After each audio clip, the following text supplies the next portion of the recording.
Welcome to the EVA India Insights podcast.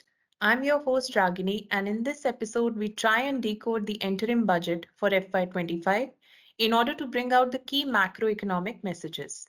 To facilitate this discussion, we are joined by Dr. D.K. Srivastava, a distinguished economist, honorary professor, Madras School of Economics, and EVA India's chief policy advisor. A very warm welcome, Dr. Srivastava. Thank you. Thank you for having me. Let us kick off by getting a perspective on the key takeaways from the vote on account budget. Dr. Srivastava, what do you think have been the key economic priorities of the government as evidenced from the interim budget? In particular, are there any growth signals emanating from the budget? Well, from a macro fiscal perspective, it is the balance between fiscal consolidation and support to economic growth, which has been the guiding feature of the FY25 budget. Now, from the viewpoint of fiscal consolidation, the budget has given a clear signal that after having been disturbed in the COVID year, when fiscal deficit had slipped to 9.2%, they are able to bring it down incrementally in the FY24 revised estimates to 5.8%, which is an improvement over the budget estimate of 5.9%, and then bring it down further to 5.1 in FY25 and 4.5% in FY26. So clearly, the emphasis on fiscal consolidation will be received very well by the private sector, where investment possibilities are being examined, as well as the multinational organizations and other stakeholders who look towards the fiscal sustainability of Government of India's budget. Now, the second feature is that in order to support growth, the momentum on capital expenditure growth has been sustained, in the sense that in the FY24 budget, using the estimate of the revised estimates for FY24, the realized growth may be close to 28%. And in FY25, when we consider budget estimates over revised estimates, the growth rate in capital expenditure can be nearly 17%. Further, the central government has continued with the program to support the state governments with their existing scheme of extending a 50-year interest-free loans, if such loans are to be used for state government capital expenditure. So this scheme has done very well in FY24, and it has been extended with an enhanced amount in FY25, and I expect that this will support growth. The third feature is that as fiscal deficit is reduced, the center's dependence on market borrowing would go down, and this will facilitate eventually a regime where interest rate reduction may be feasible. This will spur private investment.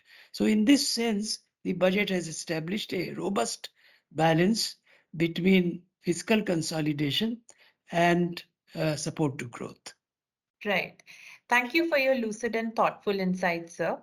My second question is, in your assessment, are the tax revenue growth estimates for FY24 RE and FY25B realistic? Well, in terms of the revised estimates, the growth in direct taxes has been very high at 17.2%. This has been lowered marginally to 13.1% in FY25. As against this, the indirect taxes had grown somewhat lower at 7%, and this has been enhanced to 9.4%. Now, together, therefore, gross tax revenues of the central government show a growth of 12.5% in FY24 and 11.5% in FY25. Right. These growth rates respond to nominal GDP growth and tax buoyancies, assumed tax buoyancies. Now, in terms of the realism, the tax buoyancy has been brought down from 1.4 to 1.1, which in some sense is somewhat conservative. And if the buoyancy improves a little bit, there would be a higher realized tax revenue in FY25. This may be further positively affected by the nominal growth assumptions. The nominal growth that has been assumed is 10.5, and that appears to be somewhat lower than our expectation of close to 11%.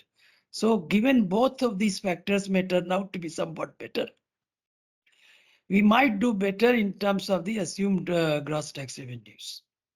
Right, sir. Thank you for explaining it so vividly. My last question is, can we say that India is well on its path towards fiscal consolidation?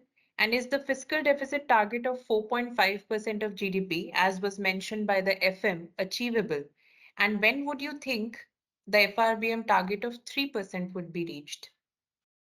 Well, the dynamics of fiscal imbalance is such that when some major macro shock occurs, just as we experienced the COVID shock in FY21, centre's fiscal deficit had shot up to 9.2%.